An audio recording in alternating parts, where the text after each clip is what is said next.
SFM 963, you're on Youth Disability Radio.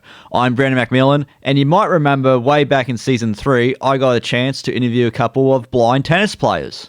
Blind tennis, to those who don't know how it's played, is a lot similar to regular tennis, but the only few differences is they play with a smaller racket, and the ball is more adapted to more of a foam material, with a smaller ball inside to make kind of like a shaking noise, as Vinnie Keane likes to describe it, similar to a baby's rattle. Joining me tonight to talk about his personal experience with the sport, from all the way from Victoria, Australia, David Edgecombe. David, welcome to the show, and before we get started, what's your disability and how does it affect you?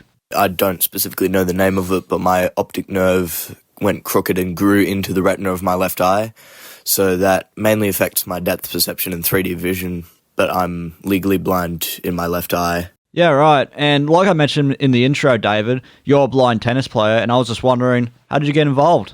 I got into blind tennis through Vision Australia. I think it was like 5 or 6 years ago. You know, we were just hanging out at Vision Australia, going to, I think it was a holiday camp, and somebody spoke to us about blind tennis. And, you know, I was interested and signed up and had a lot of fun at the junior sessions.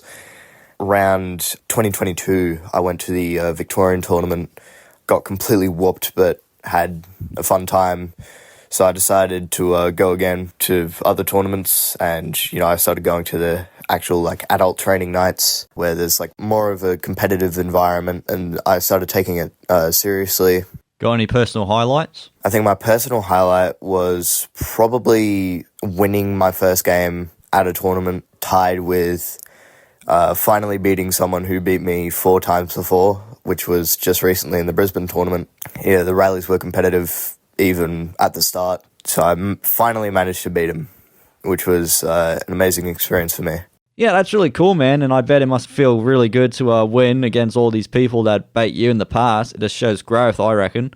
So before we wrap up, David, what advice would you give to people who want to give blind tennis a go, but not quite sure if they want to? My advice to those who want to try blind tennis but don't think they can is that you absolutely can. There's like an 11-year-old at the junior nights and he's doing extremely well. I mean, the number 1 ranked junior player in Australia is 11 or 12 and he's, you know, one of the most competitive players ever. He's a completely amazing player, so don't think that anything can hold you back from being able to play blind tennis, because you can definitely play it and, you know, everyone can play it and do very well. Good note to end on, I reckon. David, unfortunately, that's all the time we have left, but I just want to say thank you so much for taking the time to talk about your experience playing blind tennis. And before I pass the mic on to Angus Hamill, I just want to say I'm Brando McMillan, and you're on Youth Disability Radio on Coast FM 963.